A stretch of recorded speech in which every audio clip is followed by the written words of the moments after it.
Excellency, Mr. President, thank you for this opportunity to address the 79th session of General Assembly.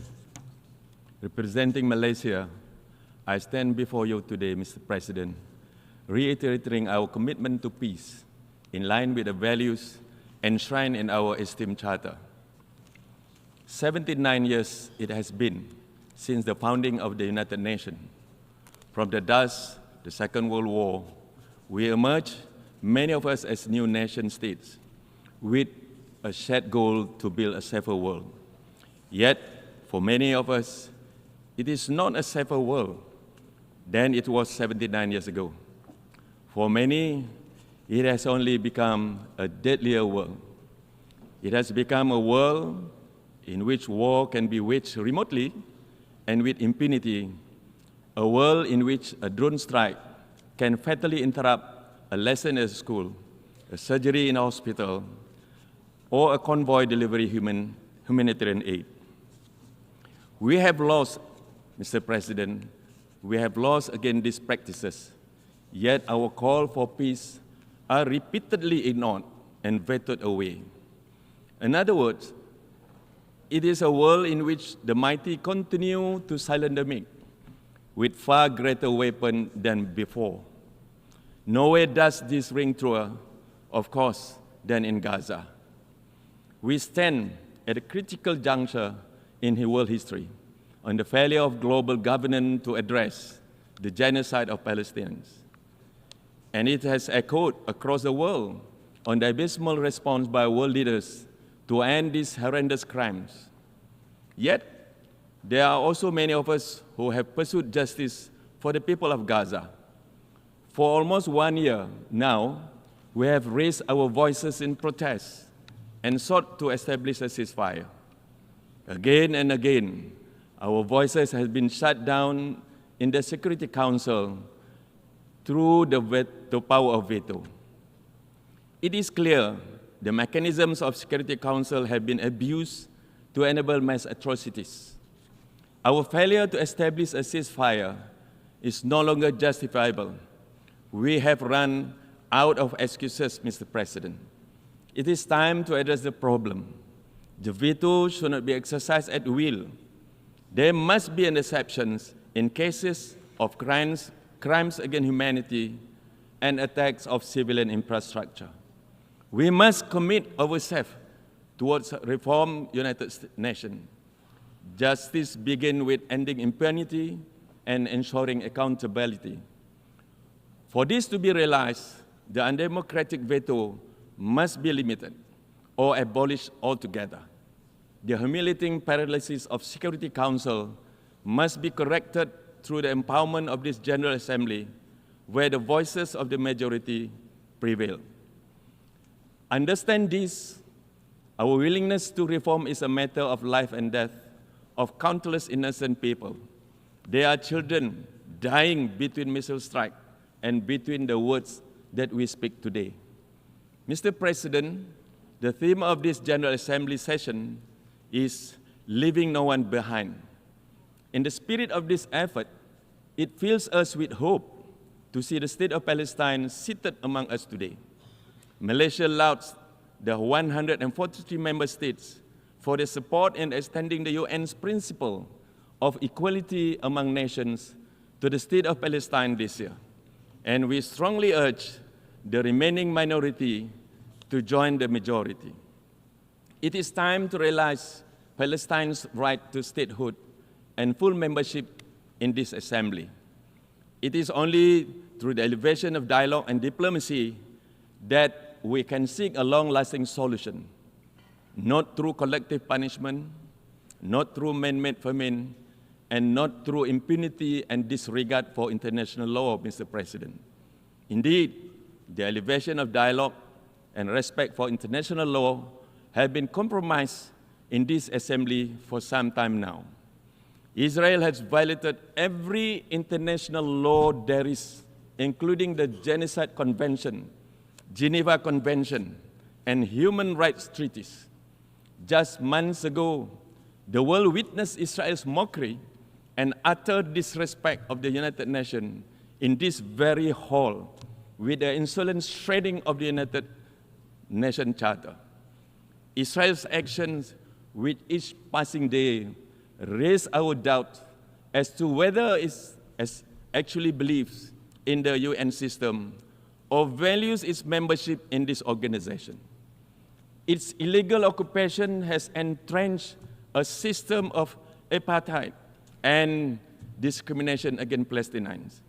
The Israeli regime has itself declared its intent to wipe out an entire population. This is, Mr. President, without question, a genocide. The United Nations must not remain idle. We must urgently utilize the existing processes founded by the General Assembly, along with mechanisms developed by Human Rights Council. Malaysia calls on the international community to reinstitute the United Nations Special Committee against Apartheid. Furthermore, Malaysia's demand that the Security Council invoke the powers under Chapter 7 of UN Charter and impose an immediate arms embargo against Israel. Therefore, Mr. President, our task is threefold. Number one, we must limit or abolish the veto. Number two, we must continue to empower the voices of the oppressed within this General Assembly. And thirdly, we must halt the flow of weapons to rogue states who have proven 100 times over their willingness to commit crimes against humanity. Although the powerful few may behave as though might is right, let there be no question that in the United Nations, the voice of majority will not go ignored. Indeed, we must empower smaller countries to meet the challenges of our time. The international landscape is in flux, Mr. President. Superpower rivalries, global economic uncertainties, climate change, unequal development, and the many misfortunes that come with it. Countries situated in Southeast Asia are no exempt from these worries. Yet, through the decades, we have not only endured, but overcome many of our shared hurdles together. We have achieved this together, the ASEAN way. Through ASEAN, we have propelled ourselves to get forward within the international architecture by bolstering peace, security, economy, and regional identity. Yet, the years ahead will profoundly test us. ASEAN resilience, ASEAN shared norms and identity, and ASEAN processes and mechanisms. Malaysia stands ready to assume the chairmanship of ASEAN in 2025, and we are fully cognizant of reasserting ASEAN in the driver's seat of the Asia-Pacific region. Our chairmanship will focus on the region's drive for future readiness. We will emphasize reinforcement of global aspirations, inclusive and people-driven policies, and future-oriented mechanisms. We will aim to fortify ASEAN centrality amid the emergence of multilateral pacts affecting the region. This is a key step to prevent the region from becoming entrapped in unnecessary geopolitical rivalry or possible escalation. Mr. President, ASEAN centrality must also involve managing the most critical issues of the South China Sea. This body of water, rich in resources and carrying the vital shipping line, has become a flashpoint of rising geopolitical tensions. Escalation of rhetoric is a dangerous path to follow. We must not allow the situation to become dominated by growing distrust. This benefits no one. It only further undermines security and destabilizes global trade. We are appalled by the alarming trend of hatred, intolerance, and acts of violence against Muslims. This cannot continue, Mr. President. In the era of globalization, there is room for everyone to coexist. And it is our job, under the banner of a united world, to ensure that peace will prevail. We must take action now. Malaysia urged for the prompt appointment of the UN Special Envoy to combat Islamophobia. We stand ready to support any efforts undertaken by the UN towards nurturing dialogue between communities that will promote worldwide acceptance and understanding. While Islamophobia is a threat to Muslims, broader issues of hatred against the followers of any religion will undermine the universal values of justice and peace that we all vowed to protect. Mr. President, we stand on the eve of the 80 years of United Nations. We have achieved wonders together. Ours is a story of the modern successes of humankind. Together, we have delivered food to the starving. We have eradicated diseases. We took decisive actions against apartheid and in the 20th century, and we must do it again now.